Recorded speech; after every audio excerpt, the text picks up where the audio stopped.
Graça e paz a todos mais uma vez. É muita alegria saber que está se aproximando uma das maiores festas da cristandade, chamado Páscoa, onde nós reconhecemos, festejamos, celebramos e devemos nos alegrar no fato que Jesus, Ele está vivo e Ele ressuscitou. E quando nós pensamos na Páscoa e também na ressurreição, sempre nos vem duas palavras: fé e incredulidade. Fé de alguns e a incredulidade de uma multidão.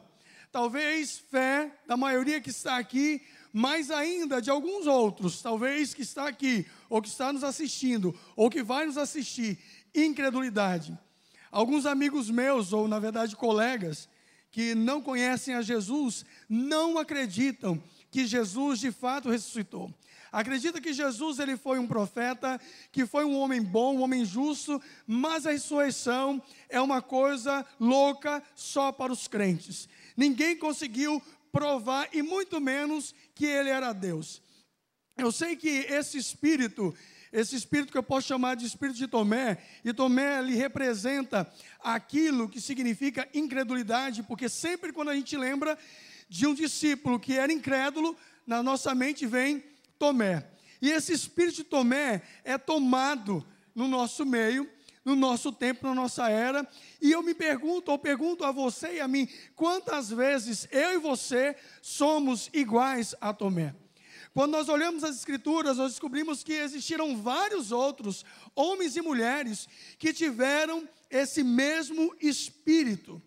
E a minha, então, indagação é: qual é o espírito que está hoje no seu coração e que te prepara para você festejar a Páscoa? Quando você escuta a frase Cristo ressuscitou, o que isso quer dizer para você de forma prática, de forma clara, de forma transformadora na sua vida? Cristo ressuscitou, o que isso invade o seu coração, o que isso ferve a sua alma, o que isso modifica o seu comportamento, o seu pensamento e a sua vida diária. Cristo ressuscitou e nós também ressuscitamos. Diz as Escrituras em vários textos, que não precisa lermos todos aqui, mas Efésios 2:1 diz que nós estávamos mortos em nossos delitos e transgressões ou pecados, e Ele nos deu vida estando nós mortos, ou seja, nós também ressuscitamos. Diz a Bíblia também que Ele nos resgatou do império das trevas e nos transportou para o reino do seu Filho amado. Nós tivemos uma ressurreição espiritual, e cada um daqueles que aceitaram a Jesus, diz a palavra em Efésios que nós estamos assentados em lugares espirituais e somos abençoados com toda a sorte de bênção nos lugares celestiais. Isso não quer dizer que é bênção material, que é bênção física, financeira ou qualquer tipo, mas é bênção de acesso, de ser filho e de ser propriedade de Deus. Quando você escuta sobre a ressurreição, quando você se prepara para a festa da Páscoa, quais sentimentos invadem seu coração?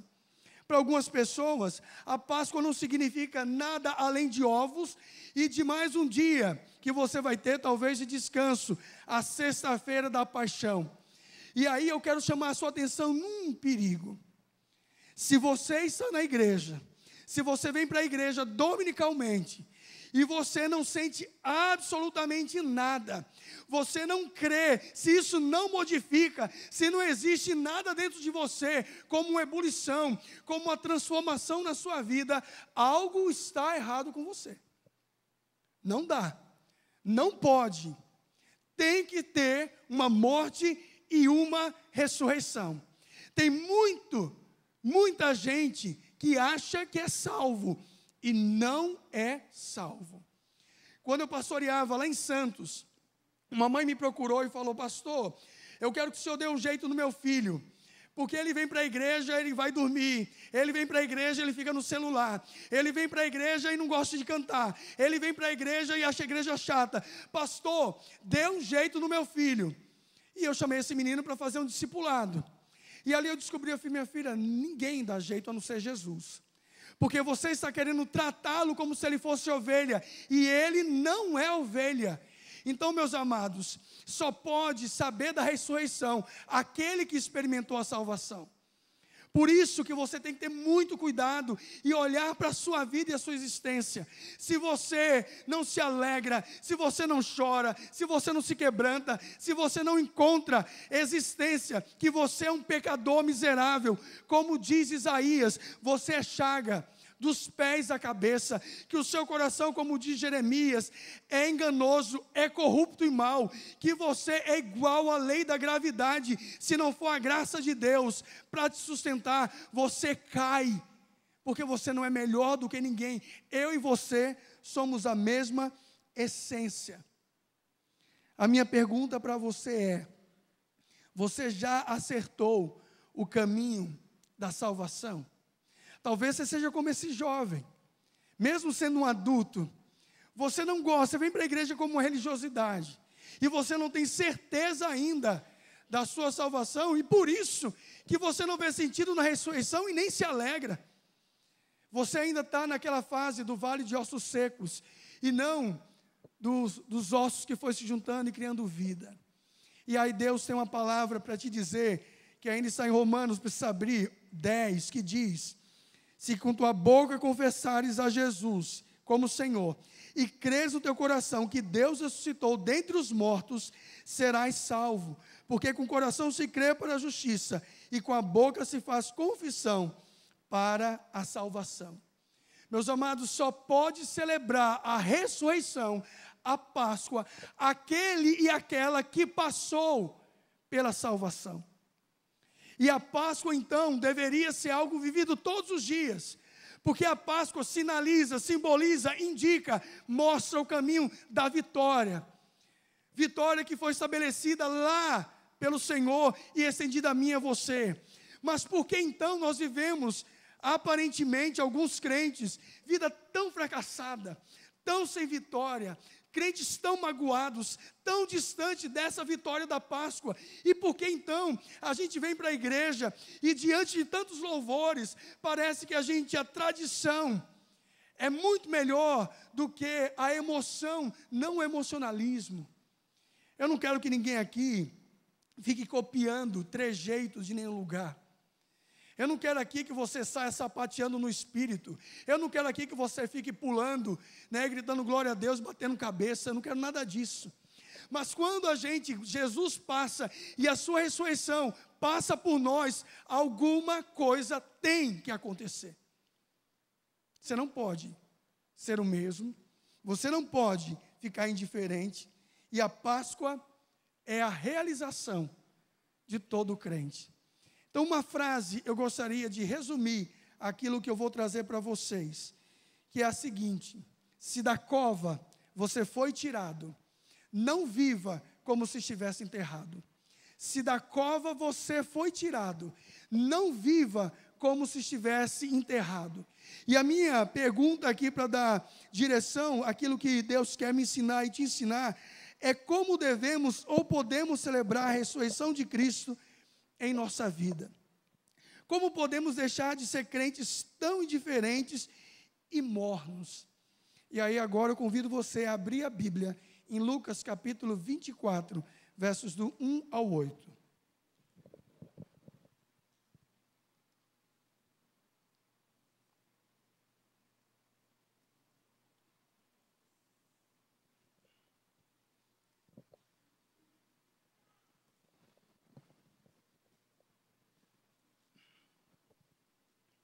Mas no primeiro dia da semana, alta madrugada, foram elas ao túmulo, levando os aromas que haviam preparado. E encontraram a pedra removida do sepulcro, mas ao entrarem não acharam o corpo do Senhor Jesus.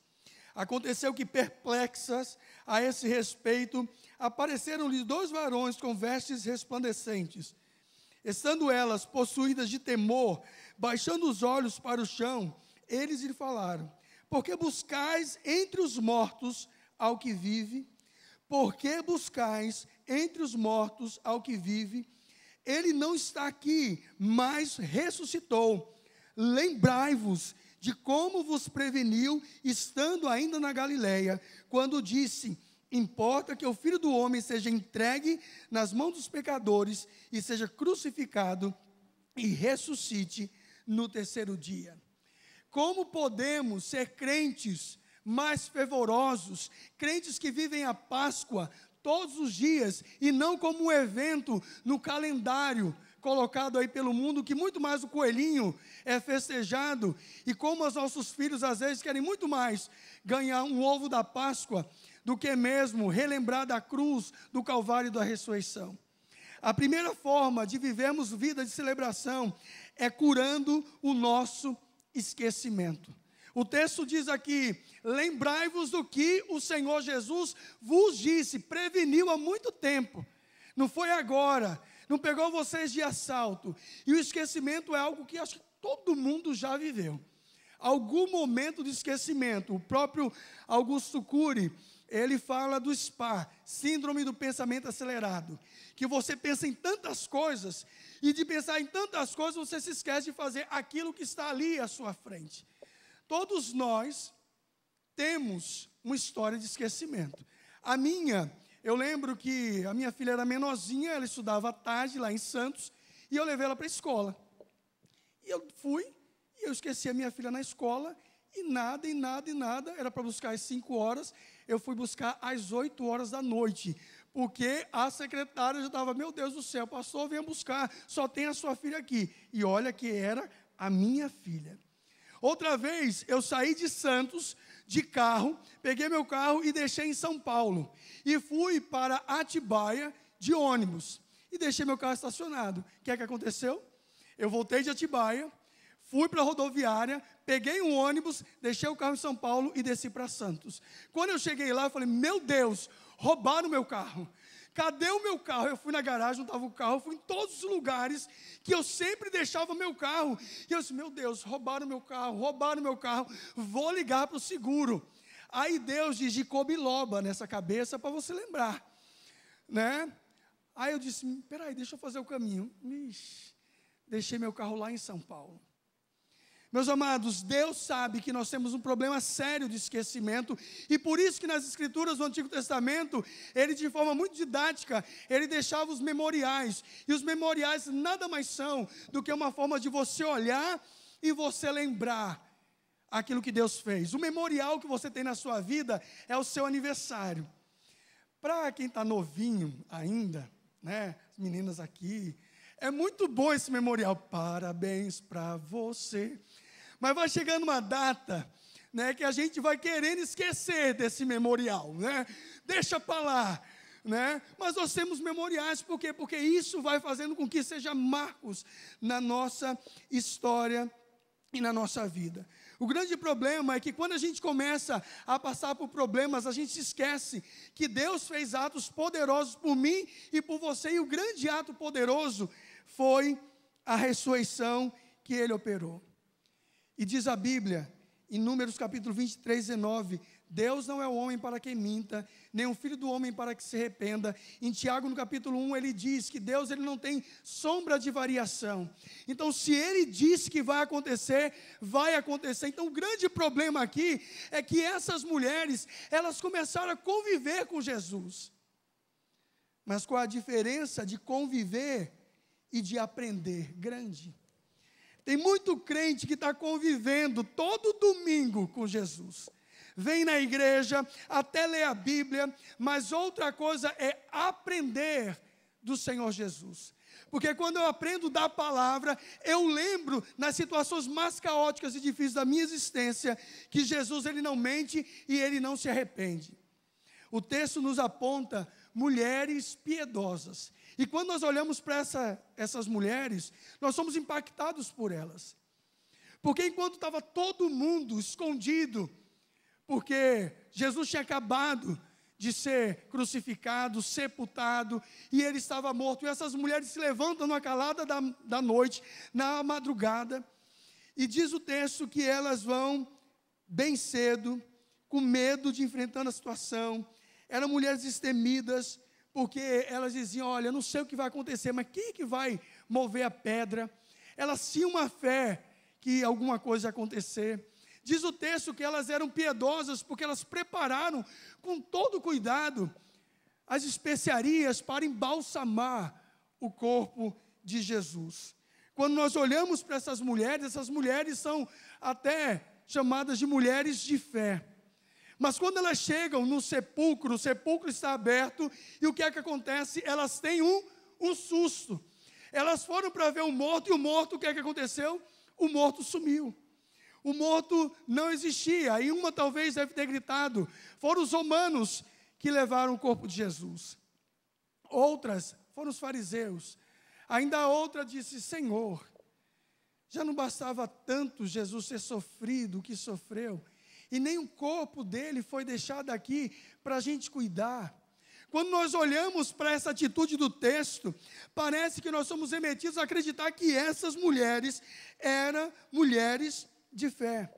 Elas pensaram em tudo o que poderia acontecer, menos no mais óbvio. Elas não lembraram que Jesus tinha dito que ele iria ressuscitar ao terceiro dia. E esse é o nosso problema da nossa vida cristã, de não vivermos a Páscoa e a ressurreição todos os dias. A gente não lembra de absolutamente nada, porque nós convivemos com Jesus. Mas poucos são aqueles que aprendem. A ironia do texto é que a máscara da incredulidade dessas mulheres caiu justamente no lugar que elas deveriam celebrar a fé, lá no sepulcro. Quando elas chegaram no sepulcro, o que tinha que acontecer é: meu Deus, ele ressuscitou, um milagre aconteceu. Mas o que é que diz o texto? O texto diz o seguinte: e saindo elas apressadamente, fugiram do sepulcro, porque estavam possuídas de temor e assombro, e nada diziam a ninguém, porque temiam. Crentes que convivem apenas com Jesus, mas não aprendem de Jesus, não lembra dele, não sabe conviver com milagres. A pior coisa é crente incrédulo diante de milagre. É o crente que vive hoje uma geração que apenas é um cristianismo filosófico, teórico, um cristianismo de palavras, um cristianismo de lei, de letra, mas não de poder e de grande milagre. Meus amados, se hoje você vivenciasse um milagre, qual seria a sua reação? Quando você vem para a igreja, você vem lembrando que Jesus, antes mesmo de você, ele já está aqui, que ele tem todo o poder de fazer aquilo que ele quer. Foi o que o pastor Rodolfo acabou de falar. Ele não só é grande, ele é demais, ele é tremendo, ele é maior que tudo, ele é soberano, e ele tem uma obra para fazer, para realizar na minha vida. A primeira obra é a da salvação. Se você está aqui, pode ser o pior homem do mundo, a pior mulher do mundo, mais vil, perverso e pecador. Jesus pode te salvar e você vai experimentar a ressurreição. Mas acima de tudo, além disso, depois da salvação, existe um cristianismo também de movimento, que é aquilo que eu falei lá da visão profética do Vale de Ossos Secos. Meus amados, nós precisamos ser sacudidos, chacoalhados, possuídos de um poder do Senhor, que venha e faça com que a gente comece de novo a clamar e dizer: Deus, obrigado. Obrigado porque o Senhor está aqui, está fazendo a tua obra na minha vida e na vida do outro. Mas quando nós somos apenas pessoas que convivem com Jesus, nós fazemos como as mulheres. Nós vamos carimbar a nossa incredulidade. Jesus morreu. E lá no sepulcro, elas queriam ver um corpo de um homem morto e não de um Cristo ressurreto. Eu lembro, e eu contei isso aqui, acredito eu, que quando a gente estava fazendo estágio lá na África, de uma criança, aliás, a gente estava numa igreja, chegando numa igreja lá, e o pastor falou assim: olha, vocês têm experiência com batalha espiritual e com demônio? Éramos 4 jovens naquele momento, quando a gente foi para lá. E aí a gente disse: bem, eu acho que a gente tem. Falou o seguinte: aqui o culto começa 2 da tarde e termina 8 da noite. Então é culto de oração o tempo inteiro. Eu falei: opa, culto de oração é comigo mesmo. Então vamos. Você imagina que era 2 da tarde a 8 da noite. Tem que ser muito crente para ficar nesse culto, viu? Sem dormir, porque é todo mundo dançando, festejando bem. E ele falou: olha, mas prepare-se, porque tem muito demônio aqui, se manifesta muito. E, meus irmãos, não era brincadeira, era muita manifestação, uma atrás da outra, e a gente ia, né, e libertava um, libertava outro, até que a gente pegou uma criança, e eu não sei se vocês lembram disso, se eu falei, que aí uma criança, a mãe falou assim, olha, toma essa criança, ela está passando por alguns problemas, ele está com tumor, né, no corpo, ele precisa de oração, e a gente pegou os pastores, e aí quando a gente foi pegando a criança começou a se debater, e ela gritava, pegava o óculos, bateu na parede, começou a gritar, aí a gente já começou, nossa, isso aí deve ser uma legião que está ali dentro. Aí eu fui, chamei um amigo, vem aqui para me ajudar, ele falou, não, estou indo, foi. E aí eu fiquei lá, aí falaram, fica com a cabeça, porque começaram a segurar a criança no corpo, e ele se batia demais, e falaram, fica com a cabeça. Eu falei, ai meu Deus, logo com a cabeça, né? Aí eu comecei a ver aquela coisa, e aquele desespero, e a gente começou, e com todo o meu espanhol, sale em nome de Jesus, sale em nome de Jesus, sale em nome de Jesus. Essa criança, acho que olhou para a minha cara, sale em nome de Jesus, ele começou a ficar, né, cruzando os olhos, eu falei, misericórdia, está muito possuído. E aí todo mundo começou um alvoroço, misericórdia, misericórdia. Enfim, final da história foi, o menino não estava possuído, ele só era estrábico. E sem um óculos, né? Ele ficava estrábico. A gente estava expulsando o demônio do estrabismo.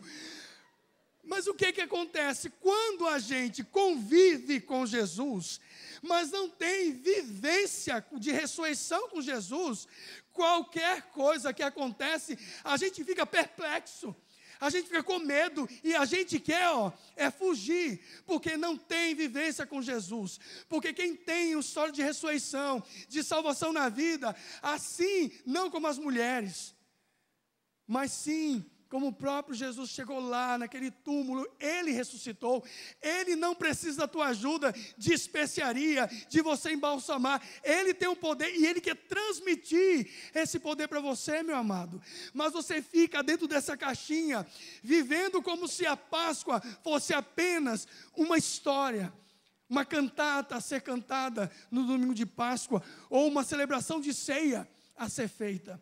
E você vai convivendo assim como essas mulheres, porque não eram qualquer mulheres. Se você olhar para o texto, você vai descobrir que eram mulheres que estavam seguindo a Jesus. Minha palavra para você, meu amado. Você está convivendo com Jesus? Ou você de fato está aprendendo? Porque quando você aprende, você lembra do que Jesus fez. E foi justamente o problema dessas mulheres. Elas não lembravam de nada. E esse é o meu e os seus problemas. E os anjos indagados eram assim, olha, mas olha só, muito me admira que vocês estejam aqui em Jerusalém, aqui no sepulcro, procurando Jesus, porque Ele falou que encontraria vocês lá na Galileia. O que vocês estão fazendo aqui? Marcos 8:31, Marcos 9:31, Marcos 10:33, 34, Jesus lembra aos seus discípulos, eu vou morrer, vão me matar, mas eu vou ressuscitar. Eu vou morrer, mas eu vou ressuscitar. Vocês, eu preciso lembrar das palavras de Jesus para que vocês não vivam vidas fracassadas, vidas miseráveis, só de sofrimento, como se o cristianismo fosse um peso, um fardo. E a Bíblia diz que o fardo de Jesus é o quê? É leve. Se você está carregando um fardo pesado, não é o fardo de Jesus. Tira isso. Isso é carne, isso é diabo, isso é qualquer coisa, menos cristianismo. Porque cristianismo é ressurreição, é libertação, é vida, é alegria. O que é que você precisa lembrar? Vinde a mim todos vós, que estáis cansados e sobrecarregados, e eu vos aliviarei. Pedi, dar-se-vos-á, buscai, e encontrarei, batei e abre-se-vos-á. Qual dentre vós, que tendo um filho que pede um pão, vai dar pedra, e pedindo o seu espírito, vai dar uma cobra? Ora, se vós que sois maus, conseguir dar boas dádivas aos vossos filhos, quanto mais vosso Pai Celestial não vos dará muito mais. Meus amados, nessa noite, para que o Espírito de ressurreição venha sobre você, você precisa lembrar das promessas de Deus. Você precisa chegar aqui nessa igreja dizendo: Deus, eu estou indo para o culto, porque eu lembro de quem o Senhor é. E eu sei que o Senhor tem todo o poder para resolver a minha situação, a situação da minha família e a situação de quem quer que seja. Se da cova você foi tirado, não viva como se estivesse enterrado. Qual a outra forma de você celebrar a Páscoa diariamente na sua vida? A primeira é curando o seu esquecimento. A segunda é curando a sua ignorância ou a minha ignorância. Todos nós também temos um quadro, uma história de ignorância, não temos? Pelo menos uma ignorânciazinha intelectual a gente tem de vez em quando. Eu lembro que esses dias eu estava com o Wilson Filho e ele gosta de cozinhar. E ele, gente, é uma coisa tão básica. Para quem cozinha e para quem sabe, que eu fico até com vergonha de falar. E aí ele falou assim: olha, eu coloquei trufa no peixe. Aí eu falei: trufa no peixe, Senhor, né? Aí eu falei: meu Deus, né? Eu nunca vi peixe doce, né, de chocolate. Aí eu falei: mas deve ser gostoso, né? Eu vou ver, porque, né, gente rica é outra coisa, né? Gosta das coisas assim. Aí eu vou esperando aquela coisa doce. Aí depois falou: filho, faça isso não, estude mais um pouquinho, né? Ignorância. Quando eu estava no seminário, eu lembro que uns amigos falaram: você mora no Nordeste, e nós vamos passar férias num lugar, numa casa. E nós vamos, né, passar férias numa casa, e eles ficavam falando, né? Porque nós vamos passar férias na casa que é uma edícula, que é uma edícula, que é uma edícula. Meus irmãos, o que é que eu estava entendendo? Chegamos na casa maravilhosa. Falei: gente, o povo de São Paulo é tão estranho. Uma casa dessa, ele chamava: vamos para uma casa ridícula. Aí chegou lá e falou: como é que vocês falam que uma casa dessa é ridícula? Falou: filho, estuda mais, é ridícula, não é ridícula. Então nós temos um quê, às vezes, de ignorância, talvez mais eu do que você, né? Talvez alguns, outros menos, né? Mas teve um pastor que estava cometendo adultério e passou até no Fantástico, não sei quantos viram, que dizia, né? Ele lia e dizia assim: mas por que você está cometendo adultério? Porque está nas Escrituras. O que é que está nas Escrituras? Vai e adultera. Vai e adultera. E todo mundo da igreja sendo doutrinado, o pastor com várias mulheres, e não tinha problema. Até que o repórter do Fantástico pegou, né, disse assim: não é vai adúltera, e não adultera. Ignorância vem na nossa cabeça, né? E assim vai por diante aí, né? Quando você pega provas do Enem, provas do vestibular, tem pérolas como essa de português, que diz assim: ditongo é a repetição da música típica mais popular da Argentina. Ditongo. História: Tiradentes, depois de morto, foi decapitulado. Em Esparta, as crianças que nasciam mortas eram sacrificadas. E aí por diante você pode imaginar o que tem aí de pérolas, né? Mas o pior disso, a gente pode rir da ignorância intelectual. Olha, o pastor falou ridícula, vai ser a fala de muitos. O Fabinho vai chegar amanhã aqui no ensaio do coral com essa historinha: é ridículo, tal, né? Você pode rir de ridículo, você pode rir da trufa, você pode rir do Tiradentes que foi decapitulado, você pode... Agora tem uma coisa que não é engraçado, é a ignorância espiritual. Essa não é engraçada. Vá adiante, em Lucas capítulo 24 ainda, verso 13. Diz: naquele mesmo dia, 2 deles estavam de caminho para uma aldeia chamada Emaús, distante de Jerusalém 70 estádios. Iam conversando a respeito de todas as coisas sucedidas. Aconteceu que, enquanto conversavam e discutiam, o próprio Jesus se aproximou e ia com eles. Os seus olhos, porém, estavam como que impedidos de o reconhecer. Então lhes perguntou Jesus: que é isso que vos preocupa e de que ides tratando à medida que caminhais? E eles pararam entristecidos. Um, porém, chamado Cleopas, respondeu dizendo: És o único, porventura, que, tendo estado em Jerusalém, ignoras as ocorrências desses últimos dias. Ele lhe respondeu: Quais? E explicaram o que aconteceu a Jesus, o Nazareno, que era varão profeta, poderoso em obras e palavras diante de Deus e de todo o povo. E como os principais sacerdotes e das nossas autoridades o entregaram para ser condenado à morte e o crucificaram. Ora, nós esperávamos que fosse ele quem havia de redimir Israel. Mas depois de tudo isso, é já este terceiro dia desde que tais coisas sucederam. É verdade também que algumas mulheres das que conosco estavam nos surpreenderam, tendo ido de madrugada ao túmulo, e não achando o corpo de Jesus, voltaram dizendo terem tido uma visão de anjos, os quais afirmam que ele vive. De fato, alguns dos nossos foram ao sepulcro e verificaram a exatidão do que disseram as mulheres, mas não o viram. Então lhes disse Jesus: honestos e tardos de coração, para crer tudo o que os profetas disseram. A pior ignorância que existe é a espiritual.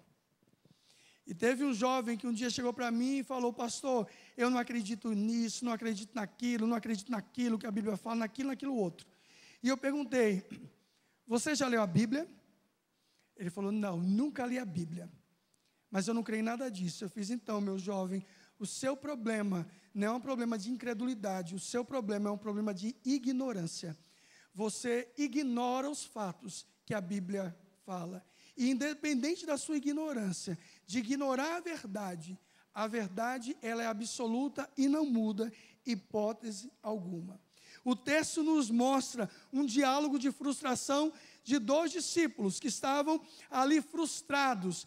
O jornal de Jerusalém dizia: a grande furada, a grande roubada, um nazareno que viria redimir a Israel.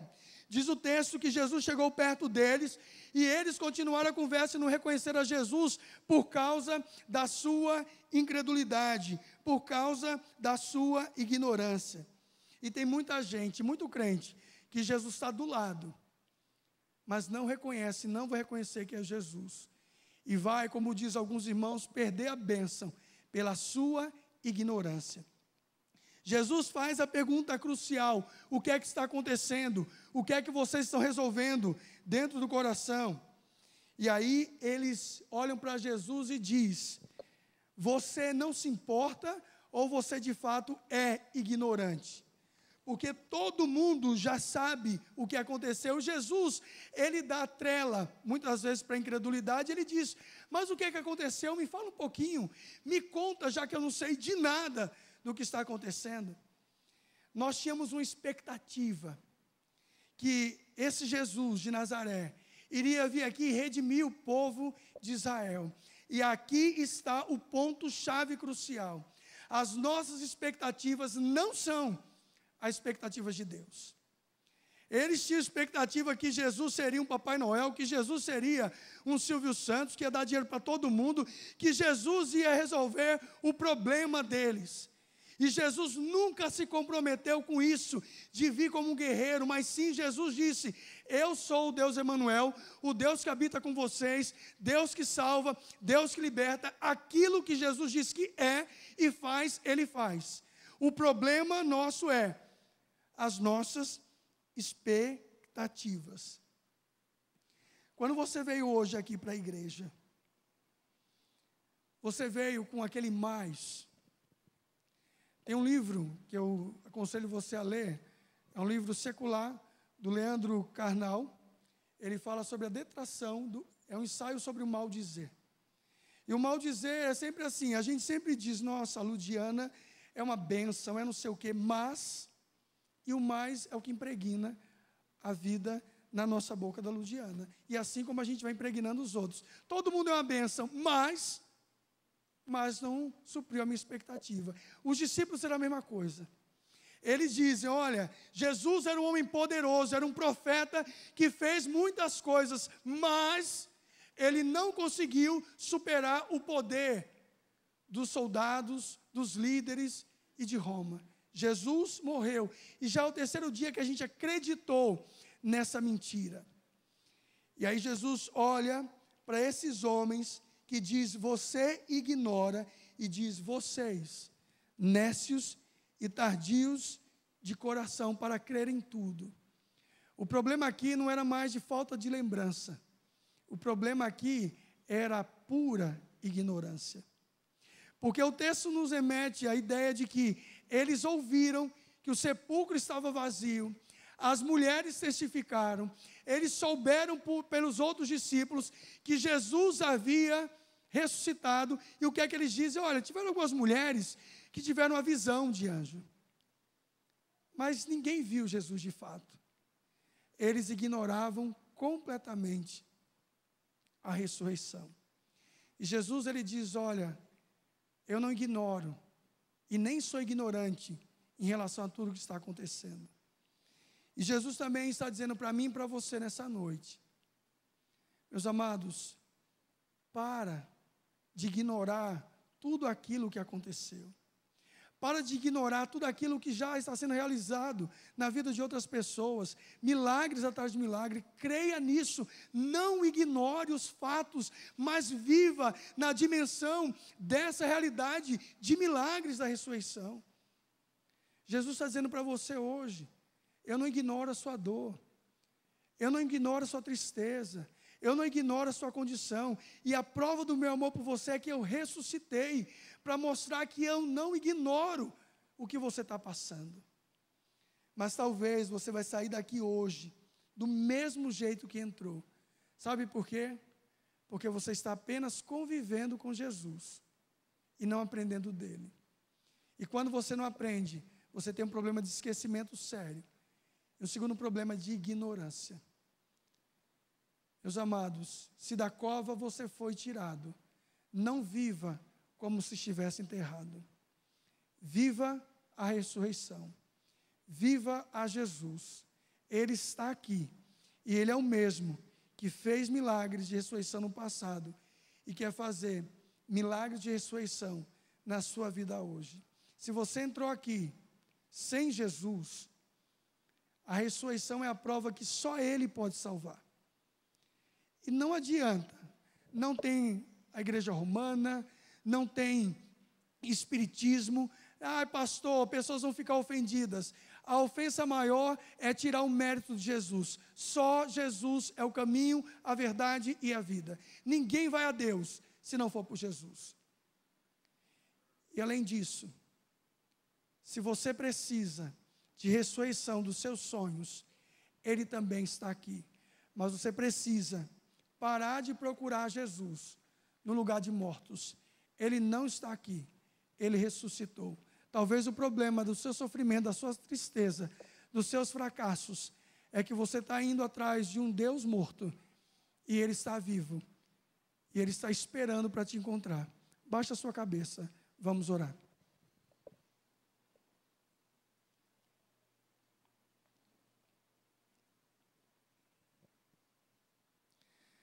Senhor, em nome de Jesus, nos faz lembrar das Tuas palavras, que são promessas, âncora para a nossa alma. E nos faz, ó Deus, não ir te procurar no lugar de mortos, mas onde o Senhor mandou, onde o Senhor dá vida. Nos perdoa, Senhor, por nossa ignorância espiritual. Porque mesmo tendo contato com o milagre, com a verdade, preferimos viver na nossa expectativa de que o Senhor vai nos dar dinheiro, prosperidade, saúde, quando o que o Senhor se comprometeu foi nos dar a vida eterna. Deus, que no nome de Jesus, essa Páscoa não seja mais uma Páscoa, mas seja a Páscoa, e que a gente viva não um evento futuro, mas viva hoje essa Páscoa. Que no nome de Jesus, se da cova o Senhor nos tirou, que a gente não viva como se a gente estivesse enterrado, mas que a gente viva como filhos ressurretos, assim como o Senhor ressuscitou. Aleluia, louvado seja o teu nome. Amém e amém. Vamos cantar uma música, Rodolfo?